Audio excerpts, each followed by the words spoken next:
Olá, gente, boa tarde. Né? Meu nome é Plícida, né? Eu sou pós-doc aqui do ON, e hoje eu vou falar um pouco sobre o estudo que eu venho, a pesquisa que eu venho desenvolvendo, né? A respeito de asteroides basálticos a partir da determinação de suas curvas de fase. Né? Esse trabalho ele vem sendo feito em parceria, né? Em colaboração com algumas pessoas aqui do Observatório Nacional também, e com a Issa Medeiros, que atualmente está no IAC, nas Canárias. Né? Então, inicialmente vou falar sobre, começar pelo maior corpo basáltico, né, com superfície basáltica do Sistema Solar, que é Vesta, que possui um diâmetro maior que 500 quilômetros. Né? E o basáltico ele é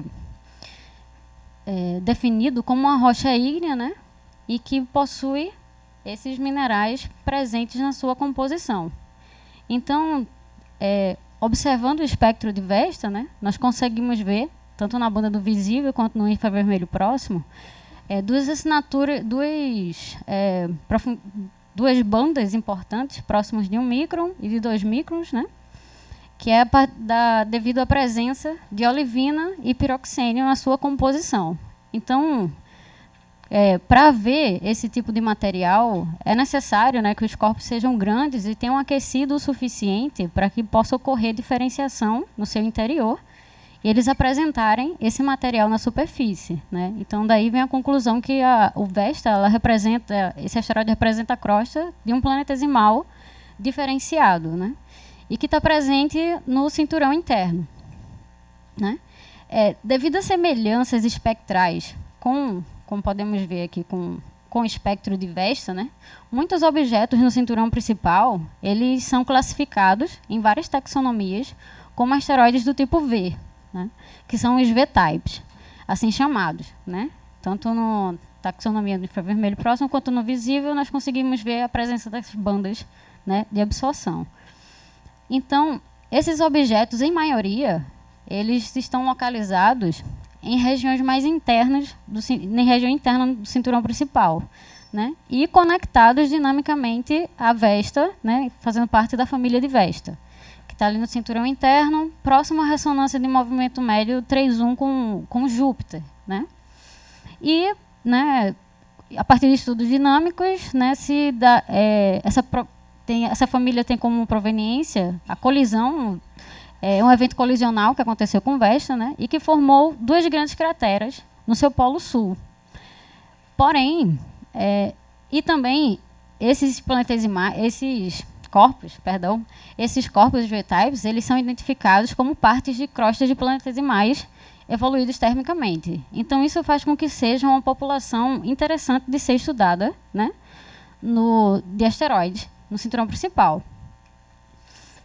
E, tendo em vista que essa família de Vesta está localizada próxima a ressonâncias, né, e essas ressonâncias elas atuam como mecanismos de transporte para trazer objetos da região do cinturão de asteroides para regiões de Enéas, né, esses objetos eles também são considerados como fonte de meteoritos do tipo RED. Né? Também, mais uma vez, né, de acordo com a sua característica espectral, tanto dos meteoritos quanto desses asteroides dessa região. Tendo em vista que a maioria está conectada à Vesta dinamicamente, né, nos anos 2000, foi descoberto Magnia, que também é um objeto que apresenta característica de um objeto tipo V, porém localizado no cinturão externo, né, que até então acreditava-se que todos os tipos V eram parte da família de Vesta. E, provavelmente, essa descoberta desse objeto em outras regiões abre a oportunidade de que há a possibilidade de outros planetesimais existentes no cinturão principal que podem dar origem a esses objetos. Né? E não só Magnia no cinturão externo, como tantos outros objetos tipo V foram descobertos no cinturão principal. Cinturão intermediário, no cinturão interno, no cinturão externo, né? E principalmente no cinturão interno, não pertencentes à família de Vesta. Então, isso abre a possibilidade para múltiplos planetesimais diferenciados presentes no cinturão de asteroides, né? Isso faz essa população extremamente interessante de ser estudada.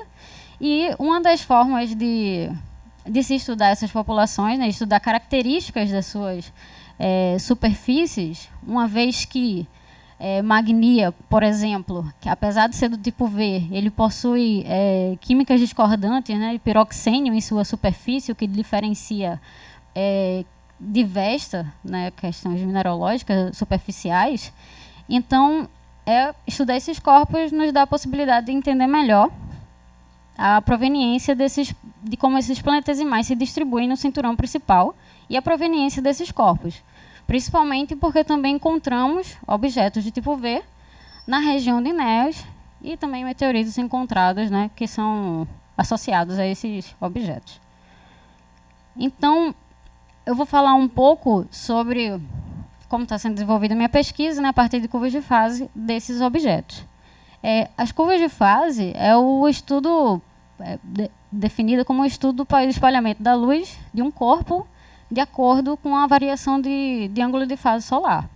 Então, à medida que o ângulo entre o ângulo incidente e refletido, né, para um observador na Terra, no asteroide, da radiação do Sol incidente no asteroide varia, a gente vai ver uma variação no brilho desse objeto.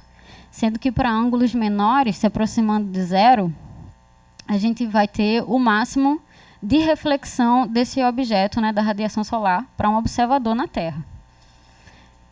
E essas curvas de fase, elas podem ser tanto curvas de fase polarimétrica, quanto curvas de fase fotométrica, né?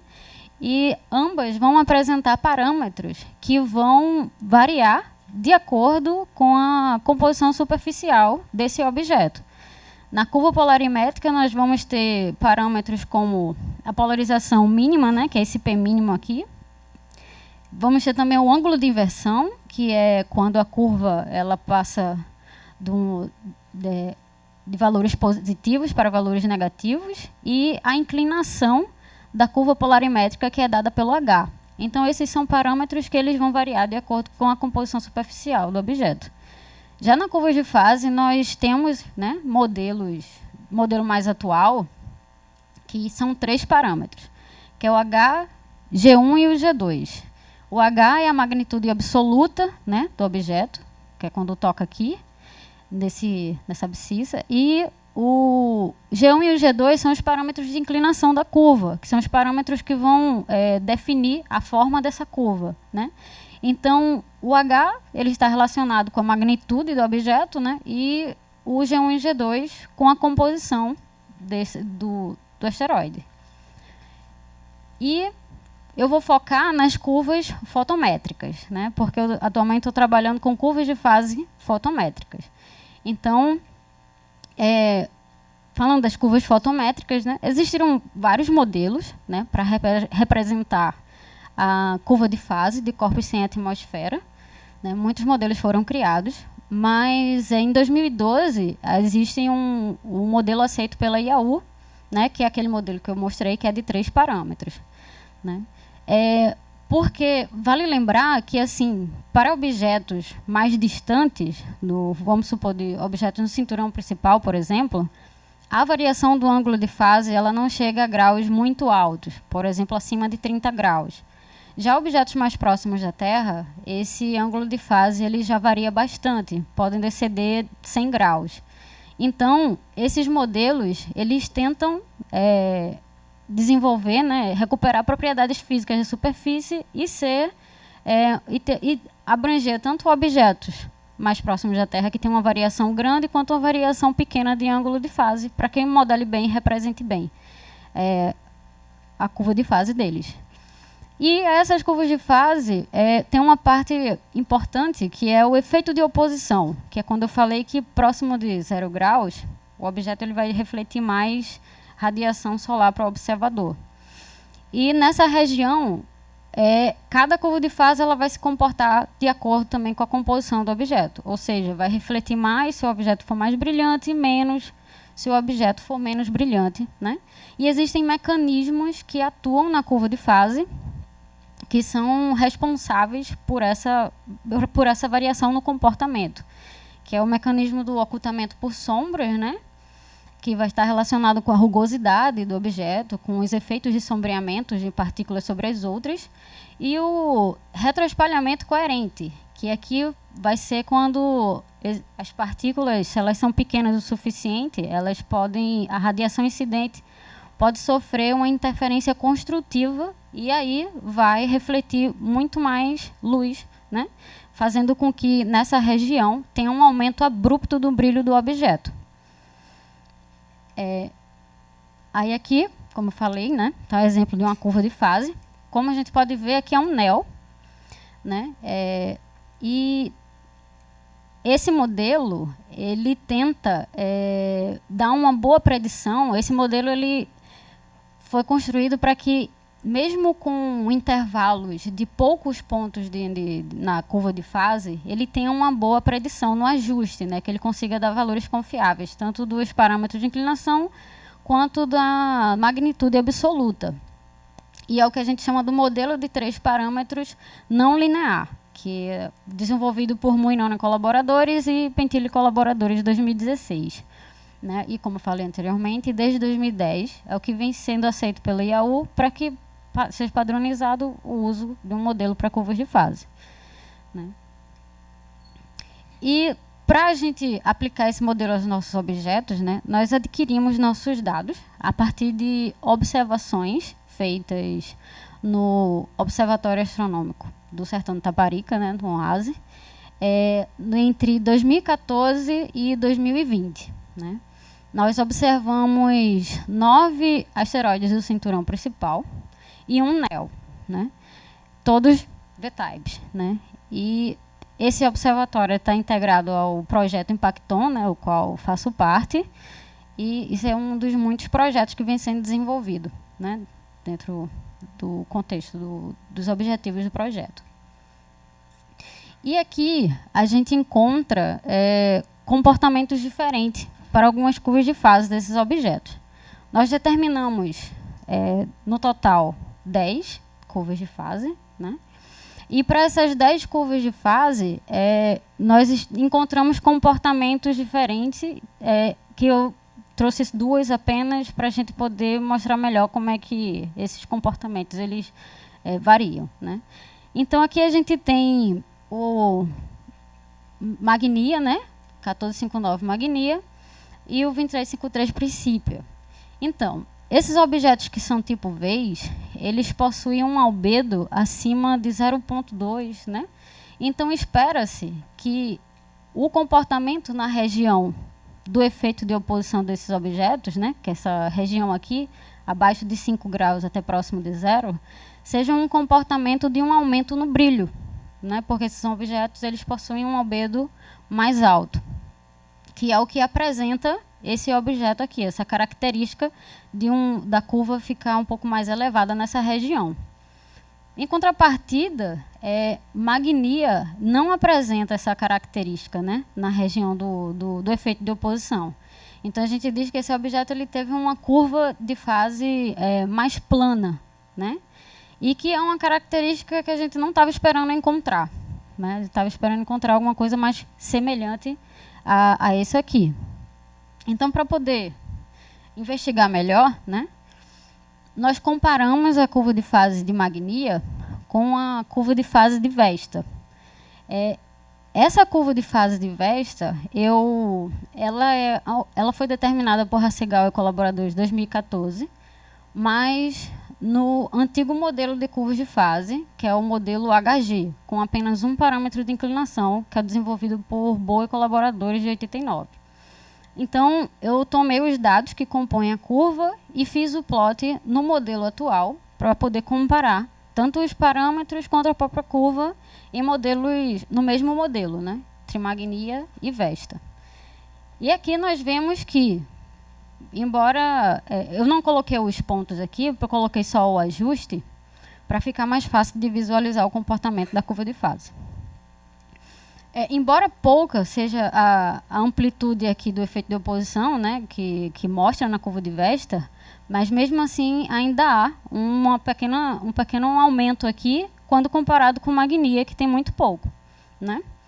E vemos também que há uma diferença nos parâmetros de inclinação da curva encontrados, né? Tanto no G1, do G2 de magnia e de Vesta, eles diferem bastante, né? E aí, para melhor investigar, né, nós comparamos com outros dados encontrados, né, na literatura de trabalhos já publicados, né? Então, nós vemos que, a partir de estudo de curvas de fase polarimétricas, né, Gil Hutton e colaboradores 2017, ele apresenta que ele determina também a curva de fase de magnia, né, como vocês estão, a curva de fase polarimétrica de magnia, que é essa em ciano, né? E em verde ele compara, é feita a comparação com a curva de fase de Vesta. Então vemos que aqui já apresenta propriedades da curva polarimétrica diferente entre esses dois objetos, né? Que são essas propriedades que eu tinha falado anteriormente, os parâmetros que a curva determina, né?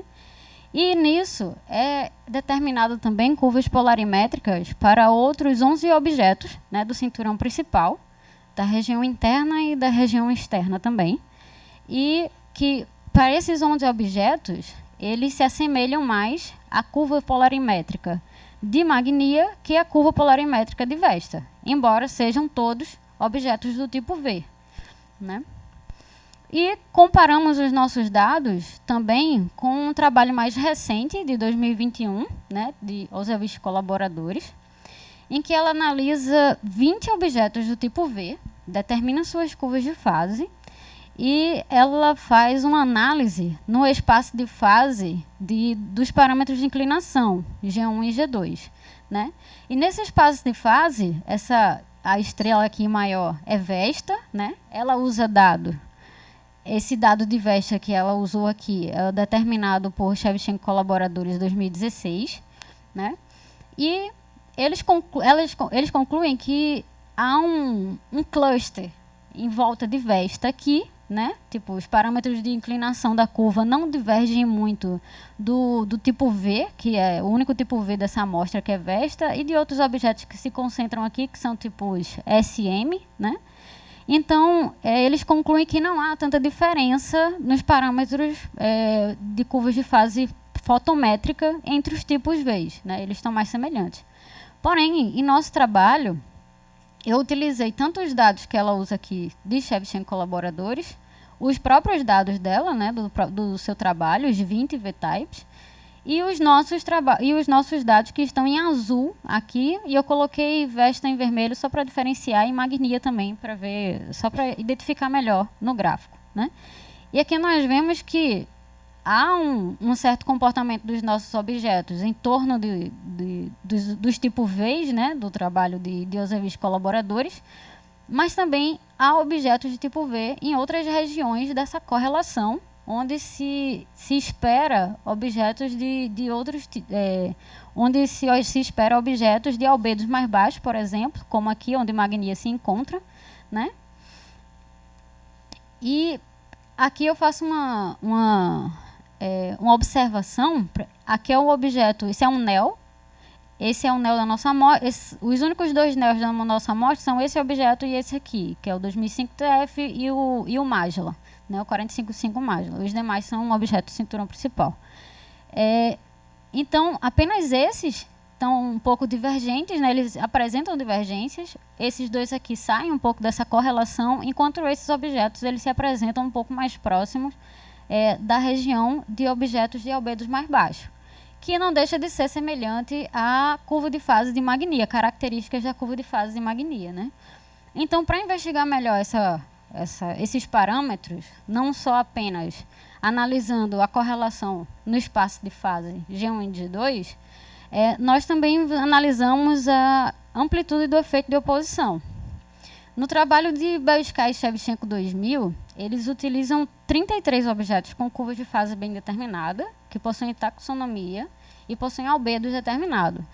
E eles analisam a amplitude do efeito de oposição das curvas, que é uma diferença, né, entre a magnitude absoluta encontrada e a magnitude de um fit linear dessa curva.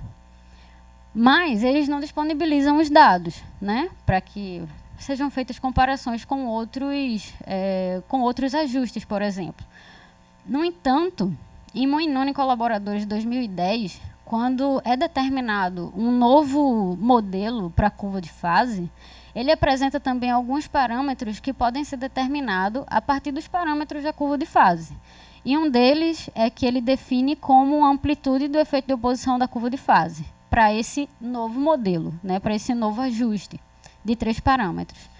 E a partir dos parâmetros de inclinação da curva, é possível determinar essa amplitude do efeito de oposição. Então, nós utilizamos aqui dados do nosso trabalho, que estão em azul, né? Os dados de Shevchenko Colaboradores, que estão todos determinados nesse parâmetro no modelo de 3 parâmetros de Moinone Colaboradores, e também um tipo V do trabalho de Evo e Colaboradores, que é um do tipo V dos nossos NEOs publicados, né, que nós encontramos. Então, nós vemos aqui o seguinte, semelhante ao que foi encontrado aqui com Belskaya e Shevchenko, esses objetos, em maioria, eles seguem, né, uma correlação aqui com o albedo de aglomerações de acordo com o tipo taxonômico, onde objetos do tipo V, por exemplo, terão amplitudes do efeito de oposição mais baixo que objetos do tipo SM, né, objetos do tipo E, na verdade. E objetos do tipo C e D, no geral, eles terão amplitudes mais baixas e albedos mais baixos, né? Então, eles seguem a mesma correlação encontrada com o ajuste de Belskaya.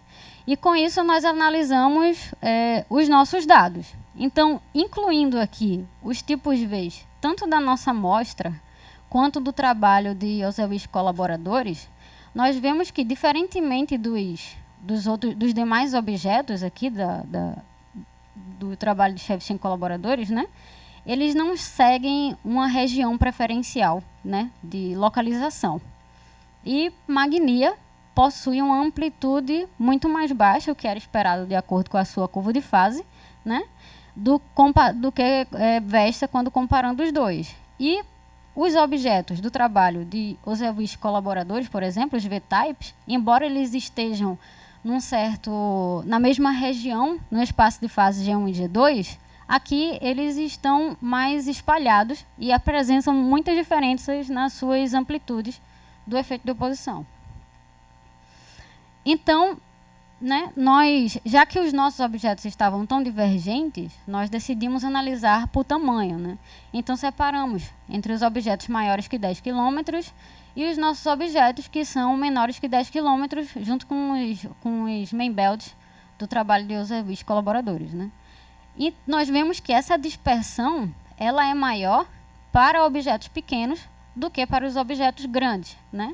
Aqui eu deixei Vesta e magnia nesse gráfico só a quesito comparativo, né? Então nós vemos que aqui os tipos V que permaneceram, né, que são maiores que 10 km, eles estão próximos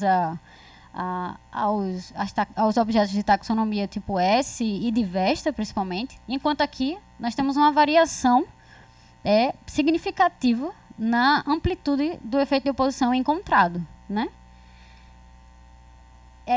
Embora seja também essa amplitude determinada com os parâmetros de inclinação da curva, mas é mais um parâmetro de curva de fase que nós encontramos que não se aplica para objetos pequenos, ou para objetos pequenos não tem uma certa região preferencial e não podemos inferir, de acordo com esse parâmetro, um albedo ou fazer uma caracterização física ou uma taxonomia, por exemplo, que é o que foi encontrado no nosso trabalho do ano passado, né? Em que nós analisamos NEOs e objetos menores do que 10 km do cinturão principal.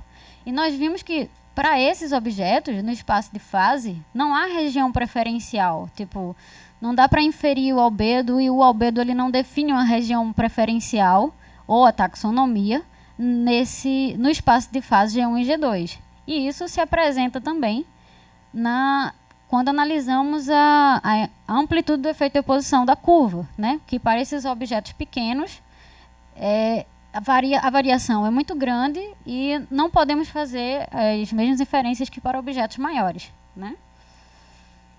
Então, vendo essa disposição desses objetos, nós podemos dividir, eu dividi em três faixas, né?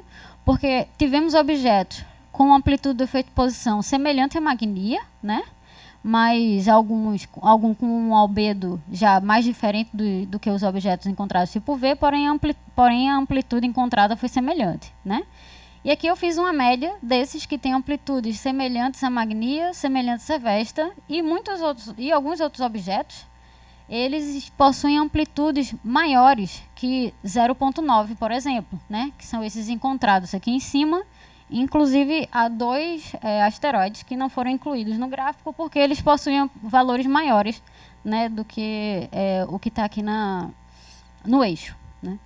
Então,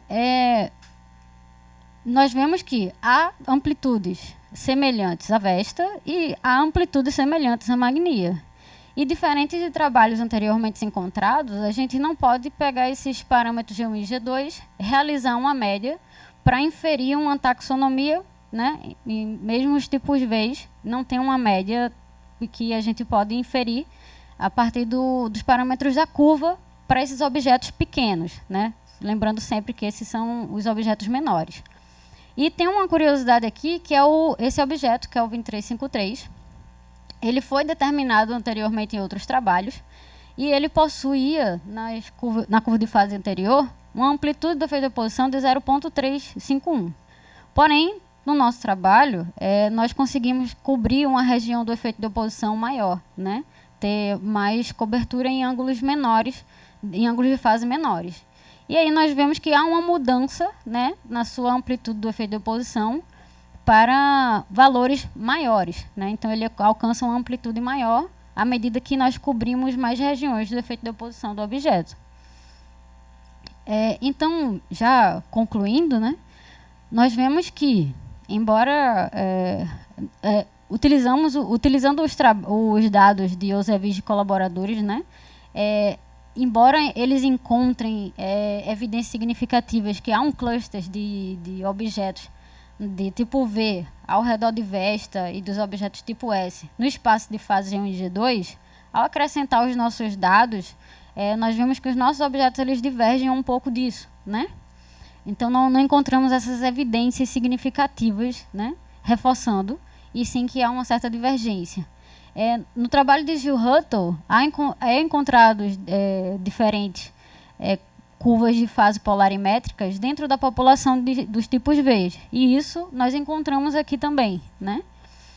E a amplitude do efeito de oposição, ela varia também de acordo com o tamanho, né? Embora no espaço de fase G1 e G2 nós podemos ter um valor semelhante aos outros, como vimos nos tipos V de Ozevich e colaboradores, quando analisamos a amplitude do efeito de oposição, nós vemos que há uma divergência entre os próprios tipos V, entre a própria população. E isso para objetos pequenos.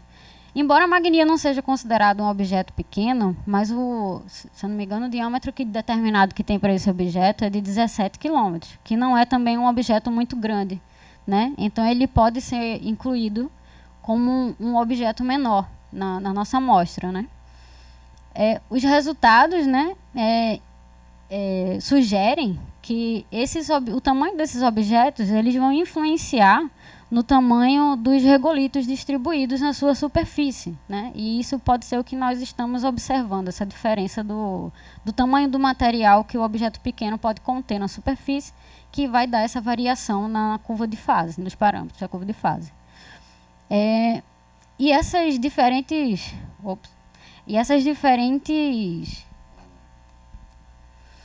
distribuições encontráveis também podem ser indicativos de diferentes origens para esses objetos, né?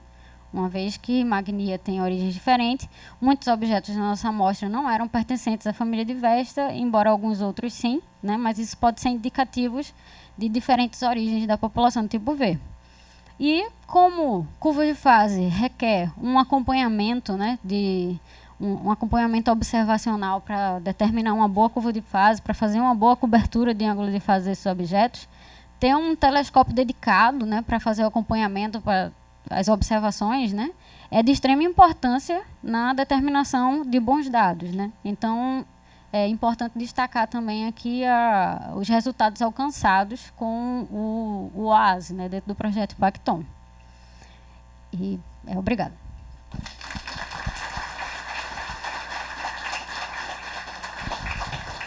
Obrigada. Perguntas, comentários? Aí o Pedro.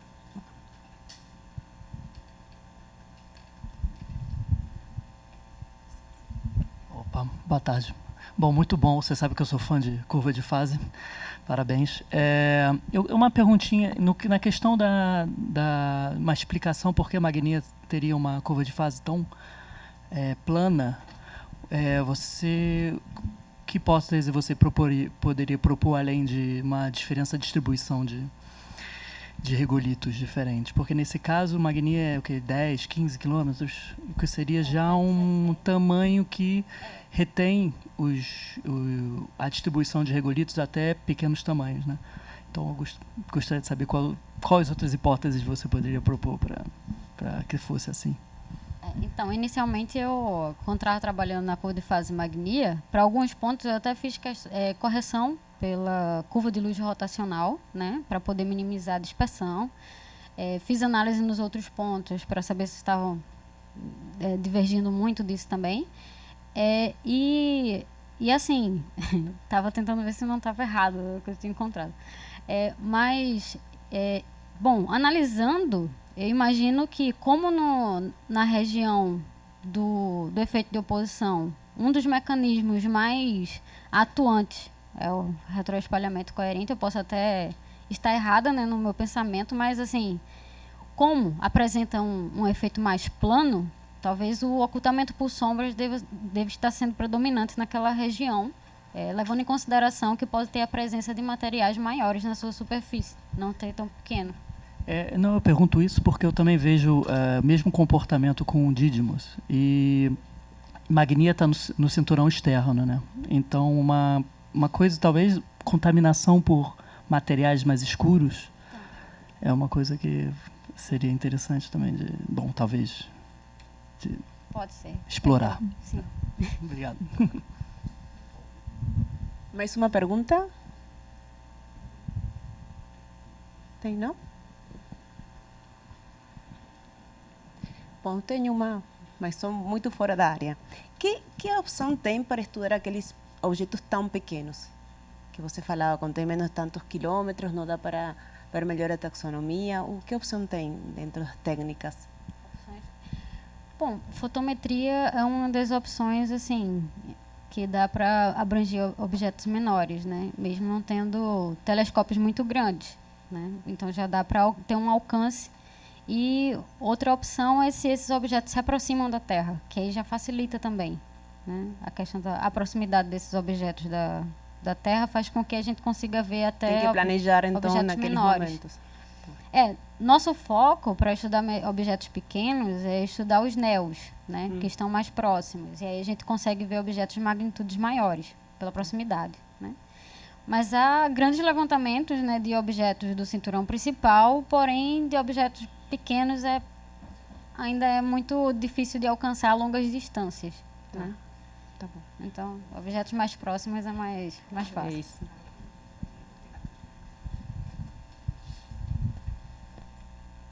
Sí, muy posiblemente no haya contaminación por un objeto más oscuro, porque la curva de polarización está indicando que no hay contaminación por un objeto oscuro, sino que es bastante más brillante. Y me da la sensación de lo que está indicando la curva de fase fotométrica de Magnia es que hay un cambio en las propiedades de rugosidad o porosidad de la superficie. Entonces, porque es claro que al no haber efecto de oposición, y eso también se ve en la curva de polarización, pero eso sería otra historia.